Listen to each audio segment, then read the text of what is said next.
Hi, everybody, and welcome to Mile High Sports Today. I'm Sean Drotar, your host. Joining me today, as you catch on the program regularly, is Cody Roark. You can catch Cody at Cody Roark NFL on social, host of the Locked On podcast. If he moves his computer a little bit, you can see it on the shirt. And otherwise, the lead writer here for our Broncos content. Cody, thanks for sitting in today. Yeah, thanks for having me. Wild NFL weekend, 3 weeks in, and I feel like it's week to week, it's becoming a little more difficult to predict. Like week one, you see how teams play. Like, okay, this team's good, this team's not great, and then you see week two is like, oh wow, okay. I think really after 3 weeks of play, we have seen a couple of teams here, I would say, come in and really establish themselves as like two really good teams. I think the Buffalo Bills, Minnesota Vikings, probably right now the most legitimate teams right now in the NFL. We'll talk about them a little bit later, but there's a lot going on though, for sure. Yeah, there is, and we'll talk some about that later because there are questions about teams like the 49ers. I think that's more injury related. You know, that the Chiefs have kind of gotten away with the last couple weeks, gotten pretty close. So there's a lot to discuss in the NFL. And we'll do that. But for the Denver Broncos coming off their first win of the season and a very impressive win on the road over the Tampa Bay Buccaneers, 26-7 is the final. The Broncos will remain on the East Coast. They're going to stay at the Greenbrier, the famed resort in West Virginia, and they will stay there for the week and spend time out there. Do you like the idea of, instead of coming back to Denver and going back, it's not like baseball or a East Coast swing on a basketball road trip where you're going to have multiple games. You only still play once a week, but what's the idea behind staying out there for a week, and do you like it? I mean, I kind of like it because it gets you a little bit out of your element, a little bit, gets you out of your routine. I think Denver, I mean, we can make the argument they play better on the road maybe than they do at home at times. But no, I think for these guys, just getting away from, where they've been, it's a change of scenery. It's a chance to bond, in my opinion. It started off, last Friday, they left right after practice for Tampa Bay.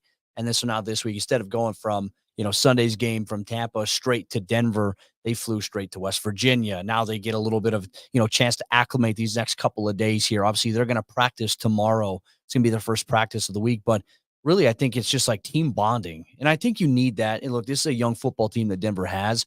And for Sean, I think it's just a great opportunity for them to kind of get out of the normal routine. Obviously, some local media will be over there for that. But just entirely different as they prepare. I think, one, for the humidity of New York. It's going to be very humid in Sunday's game, even though it's 11 a.m. Mountain Time kickoff. New York is brutal with the humidity. So they just want to get as prepared as they can for that. And look, players are excited to kind of get away a little bit, which is nice. A little bit of a retreat, which is good. And obviously coming off of a big win, it's nice to be able to see that. Now the test gets a little tougher this Sunday against the Jets. Yeah, and they're not exactly just they're not like, 4 to a room packing it in like you were on a high school trip. I mean, they're staying at the Greenbrier, a legendary place across the United States. It's the late 1700s, host presidents and people from all over the world. So a good place for them to end up. But when you look at this win by the Broncos, and specifically, let's dive into the performance of Bo Nix at first. Yeah. On the screen, we'll give you the numbers there, but his QBR, which is a more modern metric that takes into account running and takes into account other parts of what you do in the quarterback position, 45.4 against Seattle, 33.1 against Pittsburgh. This is a metric that is 1 to 150 is average. I think it's fair to say that in the eye test, and I like looking at analytics. To me, it's tools in a toolbox. Yeah. It's not even an either or thing. It's something to use for a specific fit. But yeah, when you see the way that Bo Nix played in the first couple of games, yeah, it was a less than average NFL performance. But then against Tampa Bay, 80.8, which is outstanding. Yeah. His QBR on the year is roughly the same as Patrick Mahomes. Now, that has less to do with Nix's anywhere near Mahomes situation, is the fact that the Chiefs have kind of been able to, I don't know, be at half speed and still walk away with an unbeaten record. But there's clear improvement. And we definitely saw a big jump from week 2 to week 3. And let's start, Cody, with the idea that some of it's Bo Nix, some of it's Sean Payton. It was really nice not to watch the Broncos break the huddle with 4 seconds left on the clock for a change. There were a lot of 13s and 14s and 12s, giving Nix an opportunity to survey the defense before rushing up and snapping the ball. We haven't seen that with Nix until this last week, and we hadn't really seen it with Sean Payton until this week. Part of his complaints with Russell Wilson had really the same sort of issue, that everything took so long to get in that they, really, since Sean Payton has showed up, a quarterback, not Wilson, not Stidham, not Nix. No quarterback for the Broncos under Sean Payton has had the time to survey the defense that Bo Nix finally did this week. Yeah, and look, I think what we saw on Sunday, I mean, how we saw the Broncos offense and Bo look, that's what we saw in training camp in the preseason. Yes. The first 2 weeks, I even said it on air on Lockdown Broncos. I said, sitting back, like, how come the first 2 weeks against Seattle, Pittsburgh, the offense didn't look anything like anything that we saw in practice? Like when we talk about formations, things that they were running, things that we were seeing that we can't obviously talk about here. And in the preseason, some of the stuff that they were doing with Bo where the offense was getting rhythm. We didn't see any of that in weeks 1 or weeks 2. It looked a lot like last year's offense. Now, week 3, I love the aggressive approach that Sean had coming in saying, hey, we're going to take the football on the first drive. He always normally defers, but I like that because now Bo comes in. It too. And then you fire that back shoulder shot there to Cortland. That's a good 17-yard play right there. But then, Tampa sends a 7-man blitz on the very next play, and Bo has a clean pocket, and he just pop shot like a little, right in the honey hole there to Josh Reynolds. Great ball placement, clean pocket. He had time to set his feet and throw. We saw Bo look way more comfortable here in this offensive scheme, and we saw them running plays where you mentioned you do have time to survey the defense a little bit. A lot of what Tampa was doing, they were playing some single high most of the game here. They'd play man to one side, zone on the other, but primarily they wanted to sit back in zone because that's what Seattle did. That's what Pittsburgh did. And they, coming off the hills where Pittsburgh Steelers cornerbacks were laughing about apparently in a limited playbook and that you can't really play against zone defense in terms of where Bo was. Sean Payton and Bo Nix came out and said, okay, believe that, and carved them up. I loved what I saw. I saw decisiveness from Bo, but more importantly, I think from Bo's operation of the offense, I think the offensive line held up really well for the most part. There were a couple of things, in terms of some pressure looks, but the interior did a pretty solid job.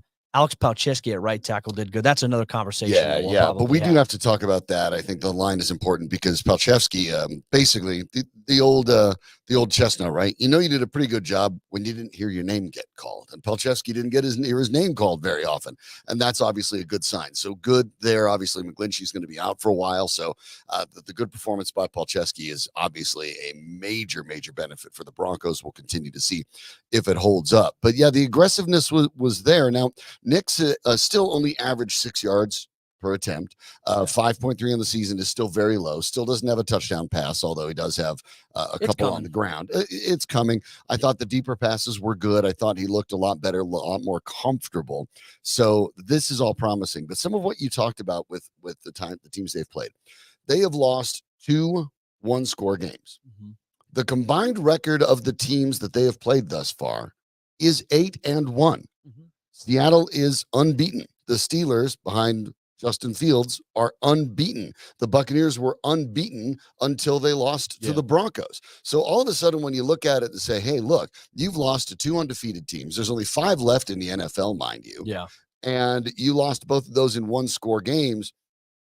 It's too early to say, but is there a possibility that we look at this a month from now and say, hey, the Broncos might have been a little better than their early start looked because of the level of their competition? Yeah, I think so too. And I think the number one thing, I look at Seattle. That's going to be a playoff team in the NFC if Geno Smith and those guys stay healthy. Even they're banged up at running back right now. And granted, look, the Miami Dolphins didn't have Tua, and you could definitely see how missing Tua in that offensive system is hurting Miami. But Seattle obviously, had their way and just completely dominated the Miami Dolphins this past week. The Pittsburgh Steelers, we already knew coming into this season, that defense, even last year, the defense was legit. Best defense in the NFL. TJ Watt, Defensive Player of the Year. Should already be the favorite for Defensive Player of the Year this year.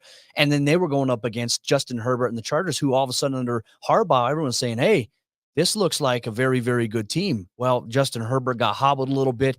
That Steelers defense made it very difficult. Yeah. They did give up a chunk touchdown play earlier in that game, but they buckled down. Justin Fields looks like, in my opinion, the guy that should be the quarterback for Pittsburgh all year because of their defense and how good it is. And I think that they are getting improved offensive play with Fields versus who they had at quarterback last year. I think Pittsburgh is going to be a wild card team, potentially. Gotta see how the rest of that division plays out right now. Yeah, but they're the favorite to win it.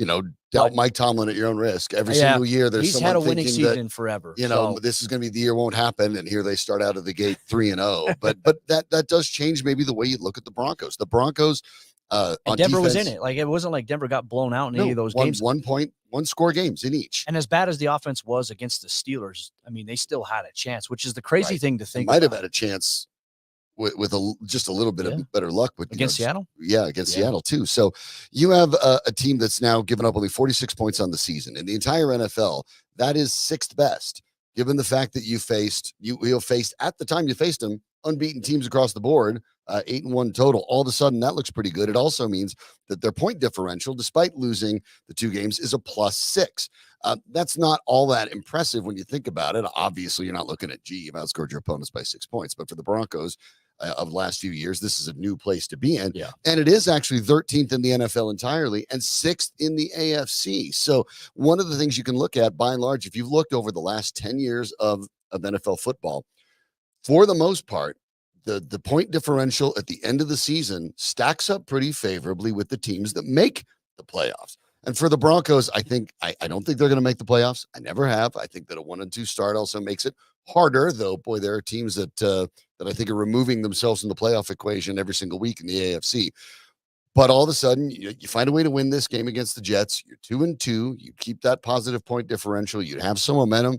Maybe the script flips. Yeah, it could. And look, for Denver, I think if we look at their schedule, you look at the opponents they're going to face. Okay, hey, the Jets. Then now you have, obviously, after that, you're going to come home against the Raiders. You're going to have the Chargers. And then it gets a little dicey. Thursday Night Football against the New Orleans Saints on the road in New Orleans there for that game.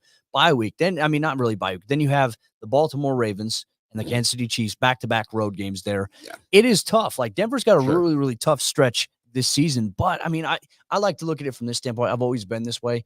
I always look at it week to week. Like, the narratives for each of these teams changes quite a bit. One injury can completely change the landscape for one of Denver's opponents, even for Denver themselves. So, the Jets, for them, like, they looked rough at the beginning of the season, but, we know their defense is very good. They lost Jermaine Johnson to a torn Achilles. That's a big blow for them. But then all of a sudden, then they come in and they find a way to move the ball against the Patriots defense, which looked early on so far in the first couple of games, looked pretty impressive. They couldn't do anything, and then they got stymied 24-3. So, week to week league, I really believe it, and very curious to see what type of team the Broncos come out looking like this week. Yeah, it has really become, and NFL has always been that way. It's one of the things that's made it sort of America's sport, is there is so much week to week, year to year. If your team is handled correctly, if they're managed well in the offseason, if they're coached well, and you get a little bit of luck with injuries, any team can make the playoffs, and it happens every single year in the NFL. That's not something the Broncos need to be worrying about right now. They need to worry about getting better at what they do. And at least in this last week, they did so. But when you talk about the week to week idea of any team, the Denver Broncos are part of it. The running game is part of that for the Broncos too, as they try to find an identity. They found maybe something this week. We'll talk about that in a moment. But I want to remind you that if you're looking for the perfect place to work, play, exercise, and socialize, well, you already know where to go. It's been in the heart of Denver for more than a century. It's the Denver Athletic Club. And as a DAC member, you'll enjoy top-notch amenities like a full fitness center. Of course, you expected that. But maybe you didn't expect a licensed childcare center. It's there. A spa, massage, Pilates, golf simulators, and even more. But what truly sets the DAC apart, why it's been where it's been for so long in the heart of Denver's community, is the fact that that member-owned club is all about you. It offers year-round social events, co-working, dining, fun for the entire family. The Denver Athletic Club is truly a club for your whole life. So take a look at joining the DAC today. Visit Denver Athletic Club CC. So denverathleticclub.cc for all the details. Well, We've talked about some of the things with the Broncos that have gone well. Some of the things that have not gone well have been the running game. Bo Nix is still the team leader in rushes, still the team leader in yards and touchdowns. That is not good. That's not what you drafted Bo Nix to do. They didn't draft him to turn into Malik Willis. No. That wasn't the idea. Although good for Malik Willis, by the way, too, showing what you can do in short notice at times in the NFL in a week-to-week league as well. But Tyler Badie, and that is the correct pronunciation. We'll go over that. 6th-round pick out of Missouri a couple of years ago, has another really impressive performance. 9 carries, 70 yards, 7.8 yards per carry. That means on the year, 86 yards on 10 carries. Now, he's not going to average 8+ a carry if you start giving him more time, but he is something that at least we have not seen from Javonte Williams or Jaleel McLaughlin. We've seen a little more patience from Badie. From Badie. I gotta get that in my head too. And then the burst there. In Javonte Williams' case, there seems like there's either the vision or some tentativeness and not hitting the holes in certain regards. McLaughlin, of course, a different kind of running back. It's not like he's been bad, but at his size, look, when a guy is basically my size, You don't want to give him the ball 20 times a game. Yeah, You're going to have to mix and match there. But in Badie's case, you're talking about a guy that I think going into week 3, you were thinking about whether he might be able to take this job. And I think following week 3, at least for the time being in the short term, he's probably your top running back. Well, and even in week 2, he had the 16-yard burst. Like Denver's run game couldn't get anything going. Then Tyler comes in, breaks off with just a straight downhill run, and all of a sudden didn't see a single carry the rest of the game. I'm a big believer. Which was strange because Sean Payton after that game talked about the idea that, we had more plays for him, but they didn't come up because we didn't get in the right spot at the field. And okay, thank you. Because your look there is the one I have too. I'm like, wait, you're the head coach. You can call him whenever you want. So you're the guy that's so, I think there was an idea that Sean Payton maybe saw in that game. Is like, I should have played him more. I'm going to get asked about it. So I've got to say, oh, no, a whole bunch of stuff behind the scenes was going to happen that you all didn't know about. But this time they made sure they got in the rock. Look, you got to ride the hot hand. Like, coaching staff, as much as I love Javonte Williams, Javonte has battled back from one of the worst injuries you can ever have. And maybe there's still hope for Javonte Williams to regain this. I think he can. I do too. Here's something that Javonte is also dealing with. Look, I do think it's a very valid critique that sometimes he's not hitting the hole correctly, or he's not seeing where a hole is developing, where he should hit it.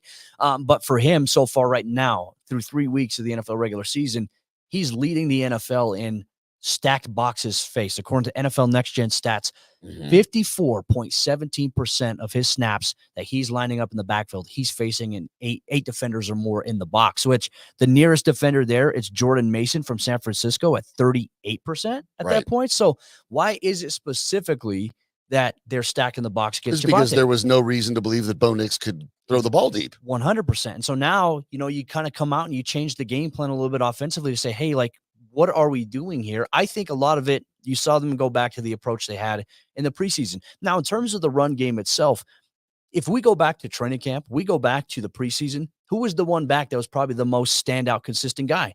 Tyler Badie. 110%. It was him from really on a consistent basis. He looked like the guy. Or Audric Estime, who's on IR. Right. Denver's going to have, this is a very, very interesting run because, look, Badie gave the Broncos a little bit of a boost and a spark there in the run game there. That 43-yard run was huge in terms of keeping Denver on the field a little bit longer to kind of draw out the clock. Denver's defense was doing great against Tampa Bay, but you had that balance there. Now you had the run game, which, okay, hey, now Tampa Bay, they're selling out against Bo to stop the pass. Bo's carving them up, and now you hit him with the run game, and you get a big-time gain there. Right. Badie should be the guy, in my opinion, should be, there's a conversation on social media about, who's RB1, what does RB1 mean? He should be the primary ball carrier. It means you get the lion's share of the carries, right? 100%. He should start. He should be the primary ball carrier right now because of what he's been able to do. And I think that he's demonstrated the ability to see the hole, to hit it, to hit the cutback, and demonstrate that burst. And he can also contribute out of the backfield as a receiver. And that's not necessarily saying okay, what does that mean for Javonte? But maybe things will open up for Javonte in a role where he's not the featured back, potentially, right? You have to try and mix and match and see there. But it makes things interesting from a personnel standpoint because you mentioned, okay, you have Tyler Badie, who's on the practice squad. You're going to have to find a way to get him on the active roster if he's going to become your primary back, which we'll see if that gymnastics type of thing happens here. Jaleel McLaughlin, speed guy, change of pace. You love that. Javonte's already on the active roster. You got Blake Watson, who's on a 53-man roster, hasn't seen a single carry or play. He's been inactive. So for me, it's do you have the wrong guy on the practice squad at this point? I understand they really like Blake Watson. Right. And they didn't want to expose him because they really like him. Yes. But you have Audric Estime coming off of IR. Are we at a point now where we will see, could Denver in season potentially release Javonte? I think it's certainly a possibility. I do too, because I think, and I'm not knocking what Badie did. I thought it was impressive again, but let's not go overboard. The 43-yard run, terrific, needed it. Very good performance. But that means that his other 8 carries went for 27 yards. That's 3.4 per. Way better than what they were getting. It is, but it's still not all that great. 3.4 is still not all that great. And that's the thing. In Badie's case, you're talking about a 43-yard carry and a 16-yard carry. If you take those out, that's 59 of his 86 yards. And so it dramatically changes the way that you look at this. And granted, the sample size is so small, and I assume the Broncos will do more with this. But let's not assume here for Broncos fans to go back long enough that you just all of a sudden found the next Mike Anderson or something like that out of the blue, because there's no indication that if you were to give Badie a 20 carries a game, he's going to become a 4.2, 4.4 yard per carry guy. I think, quite frankly, at this point, Cody, we'll find out how he looks when he comes back from the IR. I think, you say you don't lose your job on the, when you're healthy and you don't lose your job when you get hurt. You do all the time. Yeah. But sometimes you can also gain it, because by watching the Broncos running game still try to find its footing, it means that every week you get closer to Audric Estime coming back. He's likelier to actually be as close to a bell cow guy as it gets when he returns as soon as week 6. I mean, you can see a possibility where it's Estime and Badie as the primary two guys. McLaughlin as a change of pace. Yeah, which, I mean, you look at it, it's a combination of size, explosiveness. Like Estime, I mean, I was surprised he landed on IR. I don't know the extent of his injury, but I didn't feel like I saw anything noticeable. But he also had been working through, he had the knee injury earlier in the year, and maybe it's just a little bit, they don't want to push one thing. Yeah. Or, I mean, we see it all the time. It happened with Alex Paucheski. He was on the 53-man roster last year, but then he went on IR for a majority of the season, even though he was really not hurt, at that point. So, I just think that from a roster standpoint, you have to figure out here in these next couple of weeks, I think it's starting to take shape a little bit as to who Sean Payton's guys are going to be. And look, you already have little Jordan Humphrey on the roster. I thought he had a bounce back game. It made some good plays there for Denver in the passing game here. But second most targets on the team. The run game is going to be what keeps this offense, at least what we saw on Sunday, a little bit more sustainable and a little bit more realistic for Bo. Because what we saw in the first 2 weeks, the lack of the run game and how Bo had to drop back. I mean, through 2 weeks, he had the third most passing attempts. In the NFL. That's not a sustainable formula, especially for a young player. So get the run game going and find out who's got the hot hand. And look, right now, Tyler Badie's got the spark plug. And look, I feel like, Sean, we probably should address this because I know we talked about it. Yeah. I even tweeted out because I was watching the game alongside everybody else. I've always thought it was Tyler Badie. Well, and I've talked to Tyler quite a bit. It was on in fact coming out of Missouri, it was, and even on this year's pronunciation guide from the Broncos themselves, Badie, but apparently I got during the game because I tweeted out and I said, like, you have a pronunciation guide, it's annoying that these announcers are getting it wrong. Right. I get a call from the Broncos and I said, no, it is Badie. Like, we found out this week he came to us and told us it's pronounced this way. So for everyone in the comments, it's like, learn how to pronounce it the right way. Trust me. I was always calling him Tyler Badie. It is now Tyler Badie, which, you know what?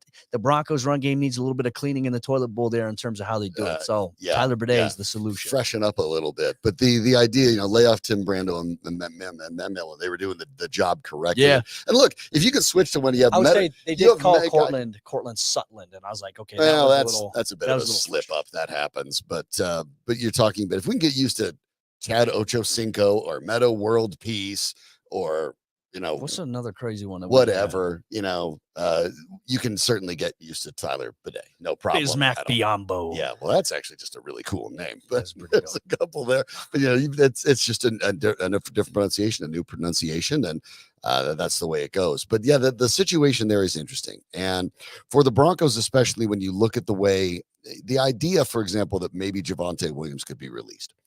And I think you and I feel the same way about that. That feels like that would be a sort of a disappointing outcome, in part because he's worked so hard to get to where he's gotten. At the same time, he is a free agent at the end of the year. Yeah. He is coming off of an injury-riddled, quite frankly, career at this point. Jaleel McLaughlin is on the team for 2025. He has the last year of his deal. Blake Watson, of course, for 2 more years is signed. Estime for 3 more years after this is signed.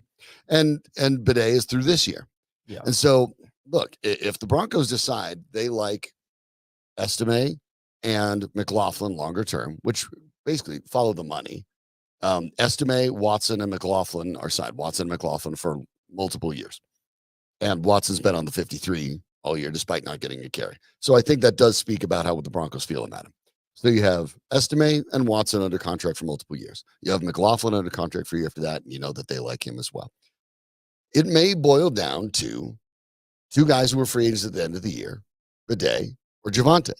And you could be right. If they don't want to expose losing Blake Watson, maybe to switch Badie and Watson on the roster, then perhaps, there's a after this week, there's maybe the idea that maybe the Broncos, who are definitely in clear out money mode, may decide, hey, if Javonte Williams isn't a difference maker for us, we'll wish him luck. We'll move on. We'll save the money. Who becomes the prior? Like when you look at upcoming free agents, Denver's got a handful this year. They're going to set to become unrestricted. I think primarily your top guy now that you need to get paid or anybody else, Jonathan Cooper.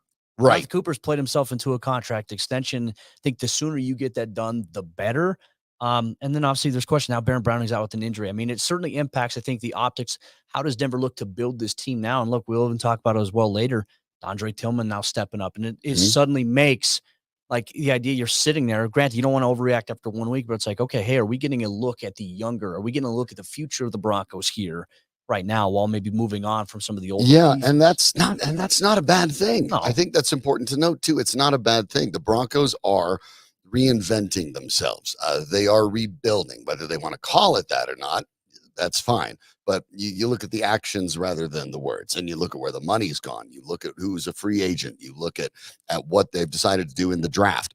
And I think it's pretty obvious that, yeah, they're shuffling things around. They like Javonte Williams. I think they're hoping for the best for Javonte Williams. But I don't think that Sean Payton, who did not bring Javonte Williams in, if he isn't liking what he sees and he wants Estime and Watson and McLaughlin, by the way, all guys that he has brought in, then between Badie and Javonte, he may end up looking like who's doing the better job for me right now and who's cheaper. Because look, running backs in this league struggle to get second contracts, period. Yeah. Who, no matter who they are. And you may be looking at it. Position is depreciating a lot. And you may be looking at the Broncos and say, hey, we probably weren't going to re-sign Javonte Williams anyway. So we'll just pull the Band-Aid off and go with Badie. And you know what? We might not even re-sign him because we like some of the guys we have in our room. So this is just how do we get through this season? That may be the reality of it. And for Broncos fans, he's kind of looking for that next star running back. Maybe he's not on the roster, but I do think that there is an argument to be made that by the end of the year, I think Audric Estime is going to be the guy. But the question is Javonte Williams going to back him up, or is he even going to be here? And that one we don't know quite yet.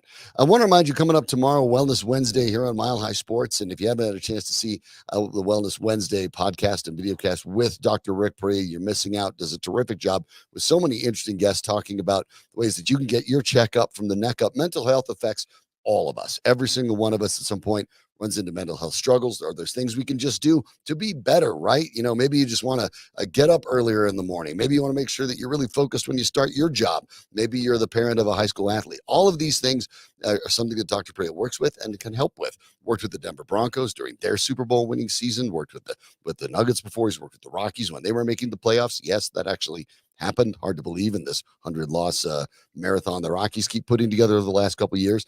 But yes, he's worked with the top athletes in the world, and he's worked with local athletes as well, as including business people and leaders in the community. So he can help you. Make sure you check out his website at thinkoneforyou.org. It's thinkoneforyou, the number 4.org, and see what Rick Perea can do for you. And check out Wellness Wednesdays right here on Mile High Sports for more. Cody Roark sticking with us here today, Cody, and maybe the best news for the Denver Broncos. I talked about it already. They are 6th in the league in points surrendered, and that's against an unbeaten Seattle team, 3-0, an unbeaten Pittsburgh team, 3-0, and a Tampa Bay team that was 2-0 until the Broncos beat them. So they haven't been playing nobodies. Granted, I know Pittsburgh's getting it done with some tight, close-scoring games, but in the end, the Broncos are still now in scoring defense, which is probably one of the biggest thing. They're top 6 in the league. They looked like it against Tampa. 7 sacks, 9 quarterback hits, 5 tackles for loss, had Mayfield discombobulated all game long.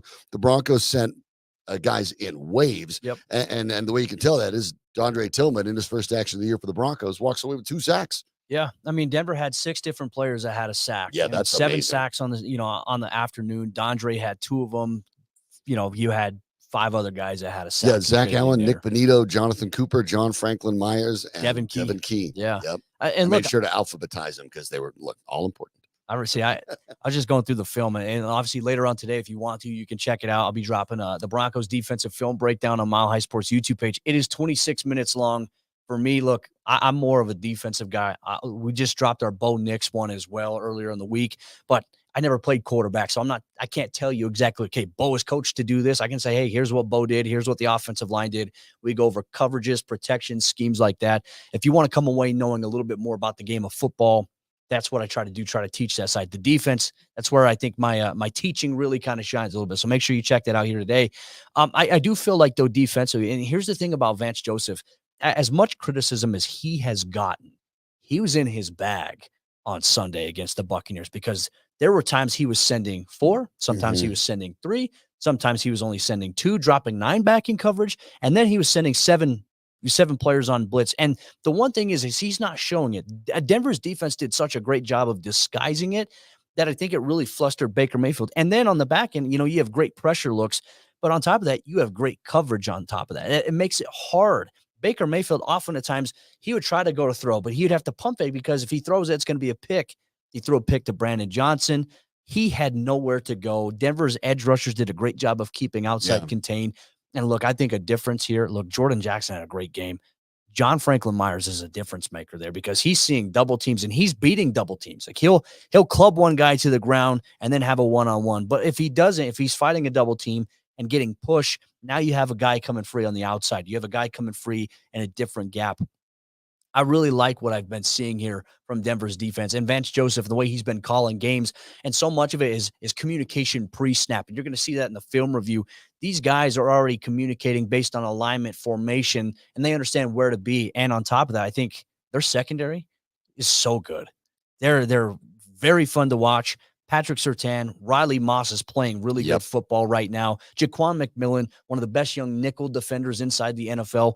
They're playing great. And the safeties, Brandon Jones, PJ Locke, they're also playing really great. Right now, that defense, they're humming, they're in rhythm. And look, they're looking to build off of what they did against Tampa Bay. Yeah, Brandon Jones with the pick and the big return that almost went for 6. He's been everything the Broncos had hoped for. And that's not even a question. The worry for Brandon Jones was injuries and the ability to stay healthy. So as long as he can stay healthy, I think the Broncos will be happy with what they've gotten. I think the safety tandem with PJ Locke's really good. I do want to talk about Riley Moss. I agree with you with McMillan. I think who took over that corner spot, that nickel corner spot, and consistently has looked good. And the challenge about finding someone opposite of Surtain was very real. Riley Moss, when you look at some of the ways to look at it, the first game against Seattle, Pro Football Focus did not grade him all that impressively. I thought when we talk about analytics and I say that they're one tool in the toolbox, I'm not sure I agreed with that. I actually thought he was pretty solid. Yeah. A couple catches that Tyler Lockett made that dinged Moss in the Pro Football Focus ratings. Look, that's Tyler Lockett being a 10-plus year vet who has got all the tricks. And, spears a catch one-handed that essentially ends the game for Seattle. Moss was absolutely on him. The coverage was perfect. Lockett made a great play. That happens too. I thought Moss has looked good, better than average to good in every single game. And I think that the one thing that gives you the most reasons for enthusiasm, from my perspective, is he just does not seem to get down. No. He just goes to the next play. The coverage on a Tampa Bay Buccaneers receiving core that was the best the Broncos have seen by far. Yeah. Seattle's pretty good. Yeah. Pittsburgh is not. And George Pickens kind of ate him up despite the fact he was the only guy. But the Bucs have receivers everywhere. They have 3 good wideouts. They have a good tight end. They have a great pass catcher out of the backfield. And the Broncos were very, very effective in coverage on this. So given the fact that all worked together, and it really is the 5 guys you're talking about, Jones and Lockett, the safety, Surtain, Moss, and McMillan together in that backfield, there seems to be some rhythm there. Yeah, no, they have it. And, a thing I also like about Riley is that, and it really, this entire secondary, you look at Jaquan, you look at Pat, you look at safeties, and you also look at Riley, they come up in the run. They're not afraid to tackle. And, you look at the Las Vegas Raiders this past week. I know their head coach, I think they're calling out Jack Jones, their corner, for making a business decision to try to not tackle a player.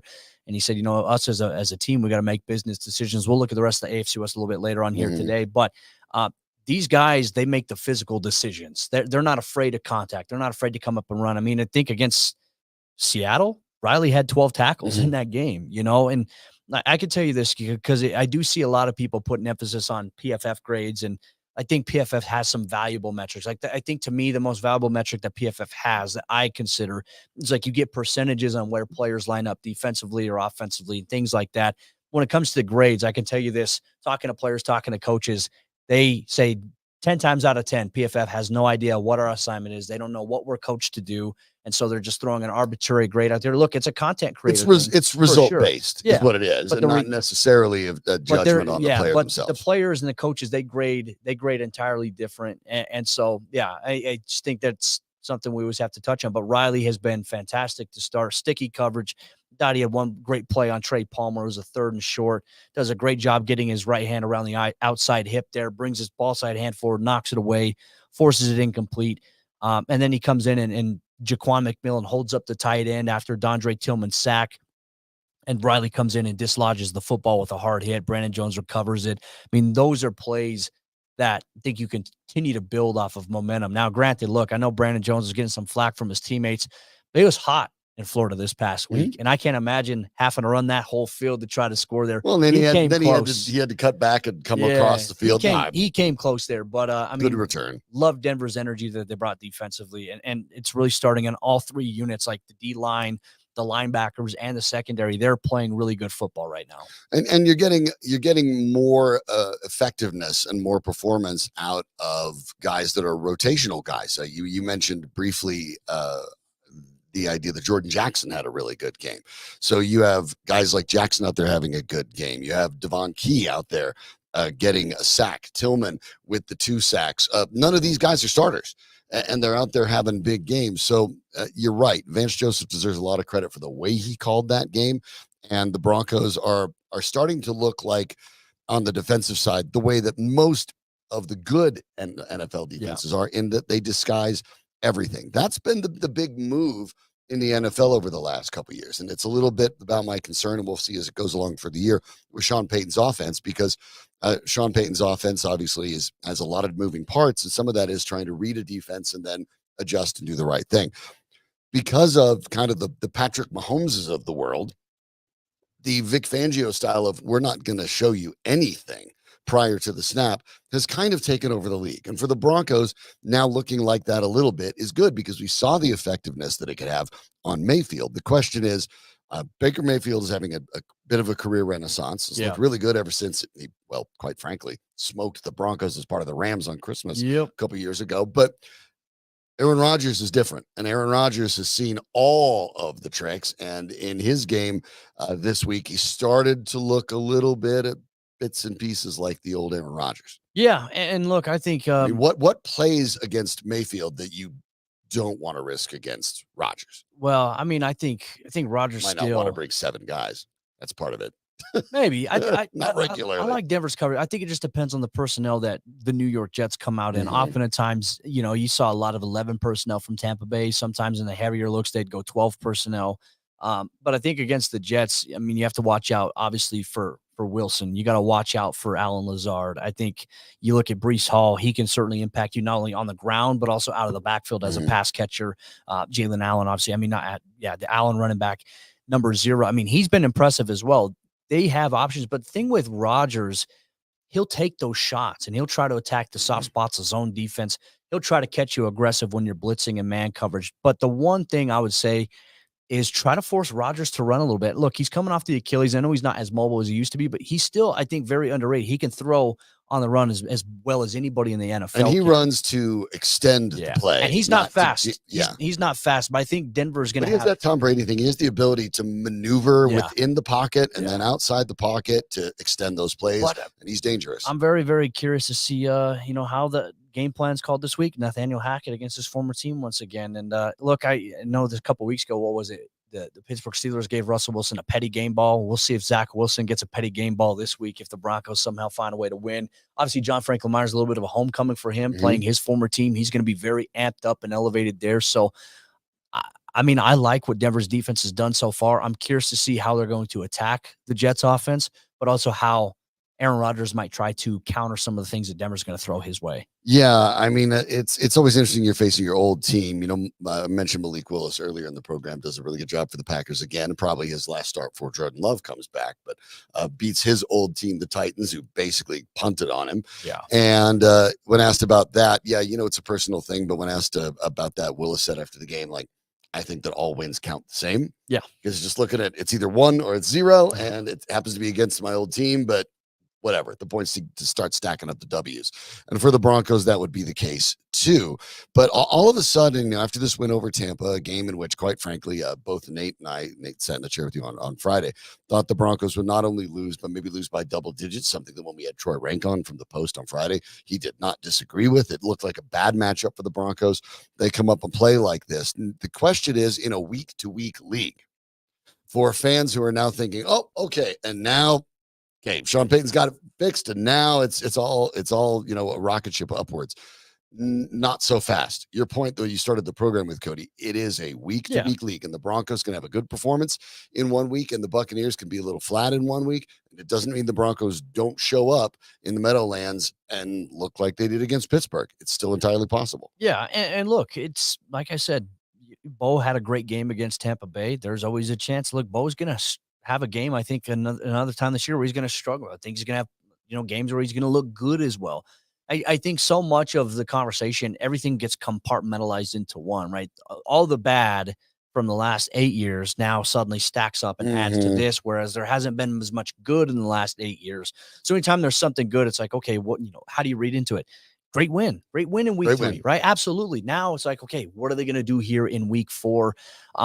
Very curious to see how they come out and try to play, how they try to get the run game going against this Jets defense. Now, while there's no Hassan Reddick is not reported. You lose Jermaine Johnson to a torn Achilles. You still have Williams on the defensive line. You still have really good linebackers. Sauce Gardner at the cornerback spot. Like, this is still a very good defense here by the New York Jets, and they're going to try to take away a lot of the options that Denver wants to have. And I guarantee you a lot of it is going to be, hey, we're going to try to shut down the run. Let's force Bo Nix to pass. That's going to be their game plan here this week.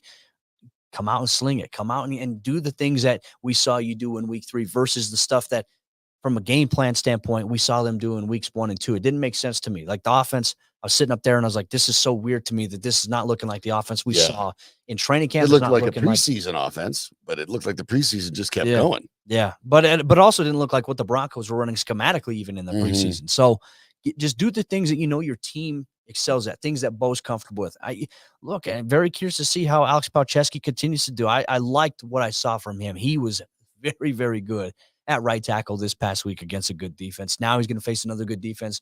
Can he uphold there? A little more concerned about left tackle than I'm a right tackle right now. Yeah, that's kind of fascinating. Obviously the Broncos know who that is, and they'll have to play that one out. But yeah, there's some of those questions on the horizon too. Garrett Bowles, one of the guys that the Broncos have to make a contract decision on potentially at the end of the year. But this is it is a big win, and that has a lot of value, I think, for Broncos fans, and it should. At the same time, yeah, the point Cody made is really good. Don't let the last 8 seasons or so stack up and think that, the switch has flipped. Now the Broncos, after being most of a decade bad, now they're good again. Don't fall for that, because there is still a lot of stuff going on here. This running game is in flux. The quarterback is a rookie and still, quite frankly, looks like a rookie. You're facing a defensively minded head coach in Robert Saleh with a good defense, if a little beaten up by the Jets. Nothing has been earned yet by the Broncos. It was a good win at a good time, and I take nothing away from it. But don't think that the Broncos are anywhere near a finished product, especially on offense, because they're not. Yeah. No, it's going to take time, and that's the thing. It's going to take, even like we watched, and I get it, Kansas City, they've been as great as they've been. Like, I watch Kansas City. They could be 1 and 2. They go through spurts where their offense looks terrible at times. And they could very easily be 1 and 2 complementary. right now. Like, I think the biggest thing that works for Kansas City, obviously their offense is good, but there's times their offense doesn't play well, right? But then it's when their defense steps up, or their defense is playing bad, but their defense buckles down in the big moments, and then they get good play on special teams. You have to have complementary football. If you have one-sided contributions where you just have one unit that's really good, it's not going to be sustainable for an entire season. So find a way to play complementary. It's cliche. It's easier said than done, but that hasn't been the case here for the Broncos. For a good portion of the last 8 years, it's been their defense that's carried the team. And then there's been times where the offense has been doing good, but the defense has been terrible. The offense hasn't been great yet. They haven't had since 8 years. They haven't had a great offense. I would even say they haven't had really a good offense. And they, quite frankly, in these first 3 games have not really had a good offense either.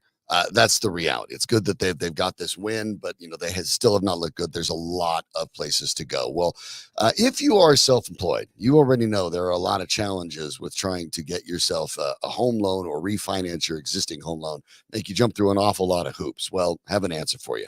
Our friends over at SCL Mortgage do a terrific job with people who are self-employed. They've been doing this for more than 20 years, helping thousands of self-employed people refinance their mortgage or buy a home with their bank statement loan. No tax returns needed. SCL understands all the challenges of being self-employed. You can find them at myspecialmortgage.com or call 303-790-2222. That is 303-790-2222. SCL's, like I mentioned, been serving Colorado successfully for over 20 years. You have an opportunity, by the way, on Saturdays to catch the SCL Mortgage Show. Larry Jagger does that with Anilo Piro, and they talk a little bit about the market and what exactly they do. But you can find them as well. As I said, go to myspecialmortgage.com. It's myspecialmortgage.com. You find that and talk to them right there. 303-720-2222. Visit them today, especially if you are self-employed, because they know how to navigate that very difficult spot for you. It is MLS number 1200716. Week to week league. All of a sudden, you look at what happened, Cody, in the NFL. We'll look at the two games from last night. I'm going to be honest here. I'm not going to sound like the grumpy old man, get off my lawn. I don't like having two Monday Night Football games. I love it. I absolutely love it. Yeah? Yeah. I wish they would do early game, right, to start off. I wouldn't mind. And then a doubleheader, like after that. Yes, the back-to-back wouldn't bother me. Having them simultaneously kind of does, but maybe I just need to get used to flipping it. Because, look, the Bills made the Jaguars game not all that interesting in the early going. Man. But there are three more of these simultaneous Monday Night Football games coming.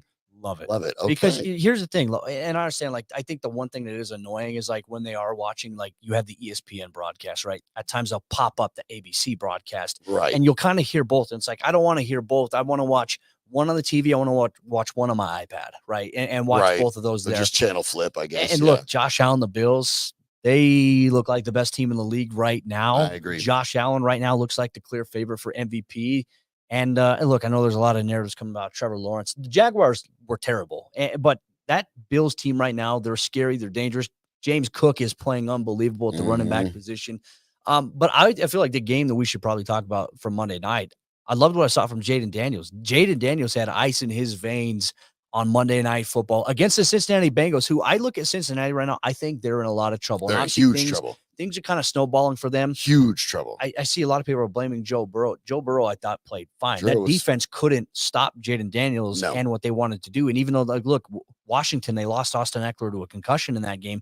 Jaden Daniels diced him up, came in and delivered. There was a fourth down play that they, late in that game that they're doing. He throws it a little strike crosser to the tight end. I'm like, they're not afraid.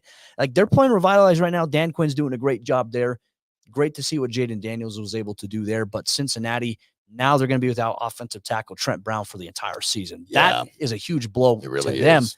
And I just don't know what's going on with Cincinnati. Like, I'm not worried necessarily about their offense. They have the weapons that they can put up points. They were able to move the ball. They just couldn't finish in that game. T. Higgins is great. Jamar Chase, everything that's going on right now with that team, with Jamar Chase and the looming contract or lack thereof, we very well could see Jamar go elsewhere here this offseason. It feels like what's wrong with the Bengals, and the injuries are real, but otherwise it feels like what's wrong with the Bengals, strangely enough, is vibes. Whether it's the Jamar Chase situation, whether it's some of the contract stuff that's happened with other players, whether it just doesn't feel right in Cincinnati, and that's surprising. But yeah, Burrow, throws for 324 yards and 3 touchdowns. Jaden Daniels set a rookie record, by the way, 91.3% completion, which Daniels pointed out that he'd never been that efficient ever in his life, not in high school ever. 21 or 23 for 254 yards, first career touchdown pass to a tackle eligible. That's fun. But how about this? That game was the first game since at least 1940, because prior to that, they have the same stats. Yeah. That didn't have a punt or a turnover. Yeah, that's nice. How about that? That's nice. Special you got a one-score game with that kind of entertainment and no punts, no turnovers. Offensive coaches are happy. Special teams coaches aren't. I don't think special teams coaches at that point are happy because they want to see what their units can do. But that was just a fun game to watch. It was a little bit back and forth. Obviously, I think the missed field goal that McPherson had in that game, that impacted them a little bit. Might have changed some of the decisions they could have made later on if he would have made that. Woulda, coulda, shoulda. But I just love the composure of Jaden Daniels. And obviously, I think that throw he had there to the outside to Terry McLaurin to seal the game, to kind of put the dagger in. That was a beautiful play to watch there.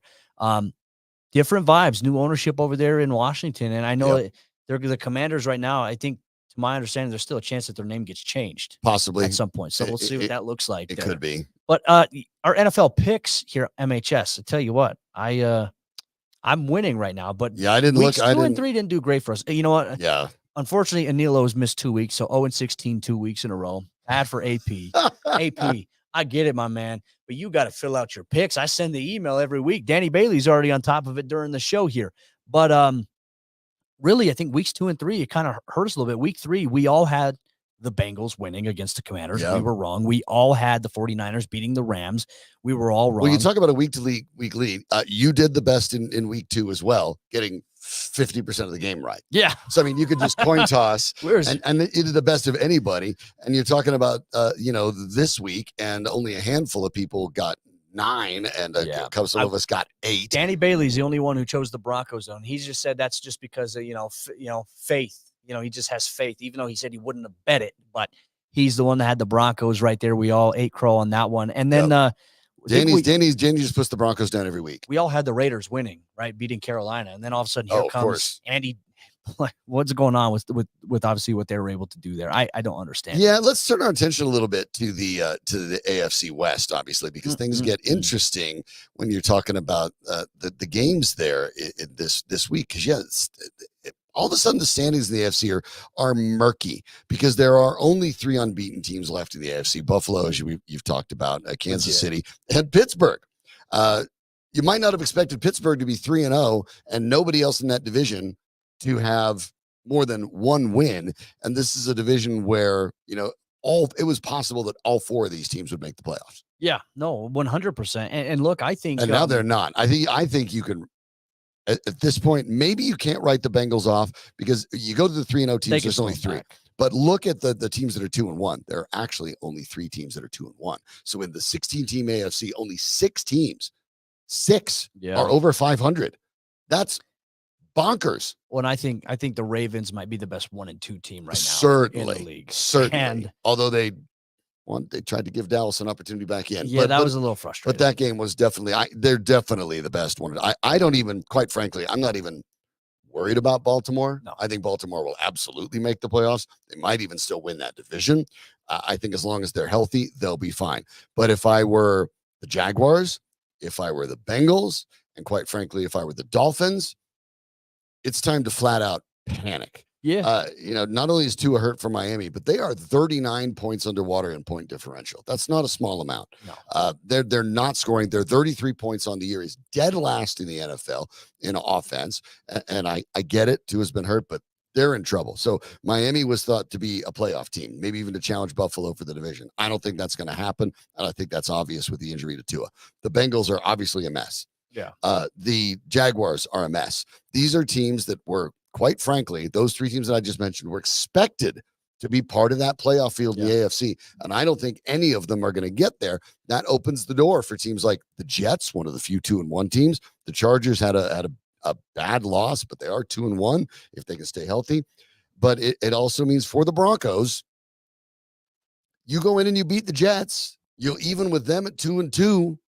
I mean, who knows? Yeah, well, and I think as well, the Colts are a team too. I know they won. They beat the Bears this past week. I still don't know how I feel about the Colts. I don't feel great about the Colts. I think the Bears offense is so in flux right now. It's the more it's a mess. that things kind of play out a little bit in the AFC. And look, if Denver can be the team that we saw them on Sunday, I think Denver absolutely can sneak into a wild card spot. Might be able to. The Chiefs, I keep wondering with the Chiefs, when are we going to see them? They Thursday Night Football, the opener, just an inch from starting off the season 0-1. Though they started off 0-1 last year and ended up winning the Super Bowl. Didn't really matter too much at that point. But then, you look at, they've been challenged a little bit. They faced some tough teams. The Falcons had every opportunity. I don't understand what the play call was this past Sunday night there in terms of not giving it to Bijan on 3rd down, but you're going to give it to him on 4th down. And the refs missed an obvious pass interference in the end zone. Should have resulted in a 1st and goal. I mean, it was bad. They had every opportunity. Blew that one. They had, but you're right. The Falcons still had a chance after that. Yeah. And so, but the Chiefs are, living with a little luck right now. That said, I think, look, the Chiefs are going to make the playoffs. They're probably going to win almost certainly going to win the AFC West. So that's not where the Broncos are worried about. But the Chiefs do look as if maybe the Super Bowl isn't a foregone conclusion to three-peat. They look like a team that has some work to do and might have to get through Buffalo. And this time Buffalo looks ready. But the Chargers end up dropping their game as well to the Steelers. Steelers put 20 on them. You talked about the challenges that the Chargers had, even when Justin Herbert is not 100%. Tough. Chargers, tough for the Chargers to win. Sprain. And the Raiders look like they might have gotten something. They caught the Ravens flat-footed last week. I remember saying that the rest of the NFL might be saying thanks a lot to the Raiders for giving the Ravens a wake-up call, and at least early on in the game against Dallas, that's what it looked like. But the Raiders get blasted by the Panthers. Weirdest game of the week. It's not a good division. There's the Chiefs and there's everybody else, and it's just not a good division. And for the Broncos, what that means is an opportunity. Now all of a sudden, you knew the Raiders weren't terribly good. Maybe the Chargers aren't all that good either, and all of a sudden having 4 games against those teams may look like a blessing for the Broncos rather than a curse. Yeah, well, now, this week you're going to have the Chiefs-Chargers. Chargers going to be without Derwin James, been suspended for 1 game. They're going to lose. For contact there. So not sure what Herbert's status is going to be. They're still going to lose. Maybe. You never know. Like, when the Chiefs and Chargers play, it is always highly competitive. Something happens. Something does happen. I mean, you could see that the Browns take on the Raiders. We'll see if the Raiders bounce back this week. The Browns are Denver's got a really good chance to kind of, position themselves a little bit, because then really 2 games in, they were all alone at the cellar of the AFC West. Yeah, because then after week 4, you come home, the Broncos host the Raiders, Mm-hmm. where they're going to wear the throwback jerseys for the first time in front of the crowd there. So Denver's got a really good chance if they can build off this momentum, maybe rattle off a couple of wins here. We'll see where things are at here, but it seems like they're sticking with Gardner Minshew at quarterback with the Raiders. But I mean, I don't see how long that's going to last. Devontae Adams at halftime, I was like, man, how long until he's gone from there? Oh, well, he looked, Well, Adams wants to end up on the Jets, of course. Fortunately, that won't happen fast enough to affect the Broncos game. But the Raiders, I think the Raiders knew full well they were punting on quarterback. They were going to get what they were going to get, and they were going to pick one in this year's draft. I think that is not a secret. I think everyone understands that. They're looking at a stacked quarterback class. So the Raiders aren't really going for the playoffs this year either. The Chargers are, but they're a bit of a mess. For the Broncos this week against the Jets, a big one, because, yes, if they manage to find out that they can go get that win on the road against the Jets, now all of a sudden the season looks very, very different. You'll want to make sure you follow Cody for all of the latest with the Broncos, everything he puts together at Mile High Sports, of course, the Locked On podcast and the film studies that he's doing. Already had Bo Nix up. The defense comes up later today, and you want to check that out. A good, you got about a half hour to spare. Break down that defense with Cody. You'll be a smarter fan, and you'll have fun doing it as well. Terrific to have an opportunity to do this with you today, of course. Thanks for having me. It's always so easy. We just sit down and just talk football. Off it goes. I'm like, we're done already? Well, it turns out we really are. Danny Bailey's the man in the booth that makes everything work. Thanks to Danny. And most of all, thanks to you for catching it, however you choose to catch it, whether you're catching it on YouTube. And you know the deal. Click subscribe at the bottom there. Go ahead and hit all that, and you'll be able to be notified when we're going live and what we'll be talking about even a little bit before we're going live. So make sure you do that. And while you're there, check out Cody's podcast. Click and subscribe as well there. So you know the drill. If you're listening on the radio, we appreciate it. You're listening on demand, we appreciate you having some time to fit us into your schedule. For Danny Bailey, behind all of this, and for the one going on, the Cody Roark, the guy, the man. Don't forget to get your picks in, by the way. And with the film study, I haven't missed my picks yet. I gotta wait a little bit, man. I gotta see what's happening. I know. I get nervous because the deadline stuff is always before Thursday night's game. I'm like, some people haven't filled it out, and then all of a sudden, bang! Thursday morning, man. That's part of my routine. We'll get there. Don't rush me. Don't rush me. It's Cody Roark. I'm Sean Drotar. Thanks for listening to Mile High Sports.